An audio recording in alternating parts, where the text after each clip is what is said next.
nesse momento, né, ele pode realmente falhar, ele vai precisar de ter uma atenção redobrada com esses jogadores habilidosos que ficam trabalhando ali à frente da área, e ele tem falhado muito nisso daí. O Boca Juniors falhou demais quando a equipe precisou desse zagueiro qualificado, super atento e que não perde no 1 contra 1 nos espaços reduzidos, tá?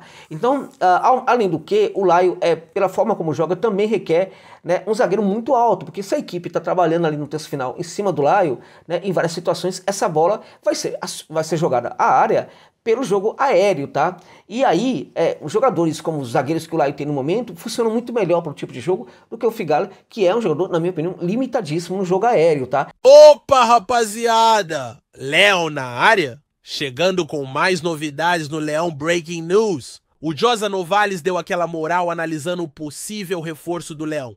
Nicolás Figal, zagueiro do Boca. Será que encaixa no esquema do Vojvoda? O homem mandou real sobre os pontos positivos e negativos do cara, então confere aí e não perde nada. Se liga, o conteúdo foi assistido no canal do Josa Novales e para ver na íntegra, o link tá na descrição. Então quais são as características do Figal, antes de falar, por exemplo, da execução dessas características?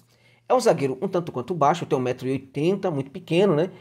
Isso assegura para o jogador muita velocidade, isso é importante, embora, na minha opinião, para a altura dele, ele não seja tão veloz assim, tá? É um zagueiro destro, né, que fecha muito bem aquela primeira linha, abre aquela linha da zaga, né? Aquela linha de zagueiro, né, os dois zagueiros, né? Porque essa primeira linha é aberta pelo lateral, evidentemente, tá? É um jogador que pode fazer a lateral direita, assim como o Tinga. É um jogador que cobre muito bem aí, que cobre bem a subida do lateral pelo setor direito. Agora, é um jogador que também, por ser muito rápido, deveria também, né, ser esperado dele que ele cobrisse muito bem o setor esquerdo. Isso ele já não consegue fazer com eficiência, tá?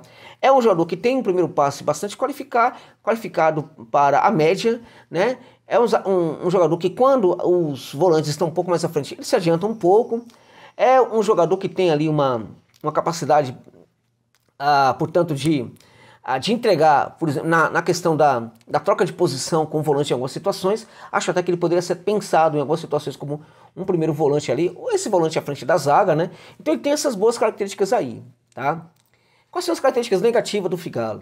É um jogador, no jogo aéreo, na minha opinião, tem problemas de tempo de bola, tem apresentado esse problema aí, o que é uma coisa, assim, lamentável no zagueiro que é baixo, porque o zagueiro que é baixo precisa ter tempo de bola, tá? Eu acho que esse é um problema dele, o tempo de bola e também o posicionamento, tá? Na área, tá? Porque às vezes o bom zagueiro, ele também se posiciona bem, ele tem uma leitura de onde a maioria das bolas em cobrança de falta e de escanteio vai pintar na área. Ele fica ali, não fica só marcando o zagueiro, ele fica posicionado onde a bola vai cair. Então acho que o Figal fica devendo um pouco em relação a isso. No jogo aéreo, além de tudo, acho que é desatento, tá?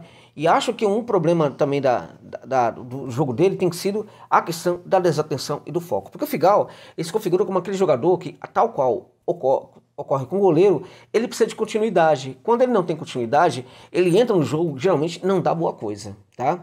Agora, curiosamente, ele começou a ser descartado da titularidade da equipe do Boca Juniors, né?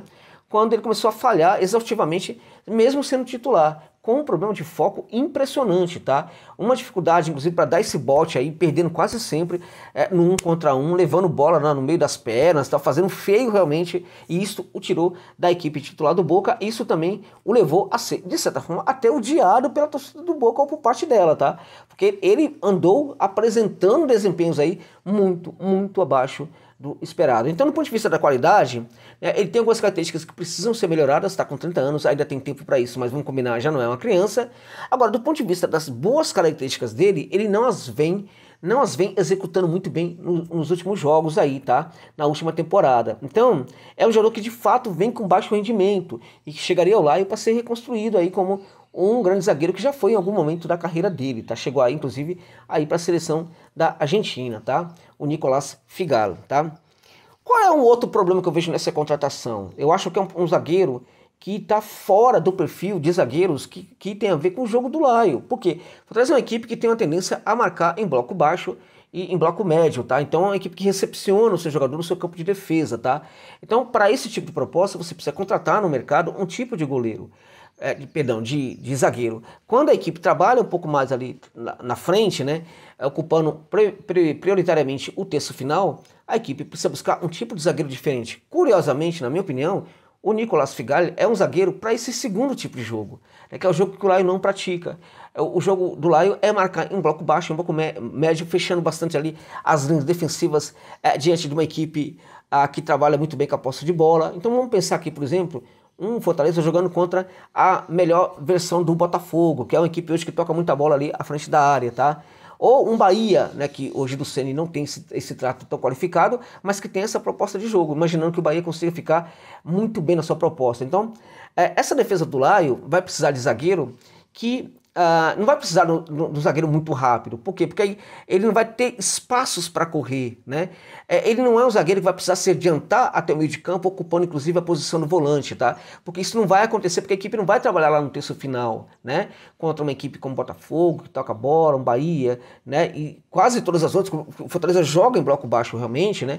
Esse jogador, ele vai ter que ficar presente naquela formação do Lion ali à frente da área, tá?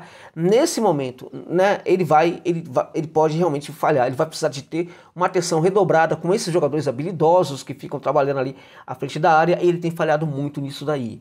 O Boca Juniors falhou demais quando a equipe precisou desse zagueiro qualificado, super atento e que não perde no 1 contra 1 nos espaços reduzidos, tá? Então, além do que, o Lion, pela forma como joga, também requer, né, um zagueiro muito alto, porque se a equipe está trabalhando ali no terço final em cima do Lion, né, em várias situações, essa bola vai ser jogada à área pelo jogo aéreo, tá? E aí, os jogadores como os zagueiros que o Lion tem no momento funcionam muito melhor para o tipo de jogo do que o Figalho, que é um jogador, na minha opinião, limitadíssimo no jogo aéreo, tá? Então estamos falando de um perfil, né, de zagueiro que tem pouco a ver com a maneira como o Fortaleza joga, tá? Então, para mim, é assustador, né, que a equipe do Fortaleza hoje é fruto também de um clube extremamente sério, né, que tem profissionais muito sérios, né, que podem ter falhado aí na percepção de mercado, né, se de fato o Fortaleza quer mesmo contratar esse jogador como alguns estão falando, tá? Por quê? Porque é um jogador que está bem longe, na minha opinião, do perfil de zagueiro que o Fortaleza deveria buscar no mercado neste momento, meus amigos e minhas amigas, tá bom, gente? E aí? Curtiu o conteúdo, mano? Já se inscreve no canal para não perder nada do Tricolor de Aço? Daqui a pouco eu volto com mais notícias e novidades do nosso Leão, fechou?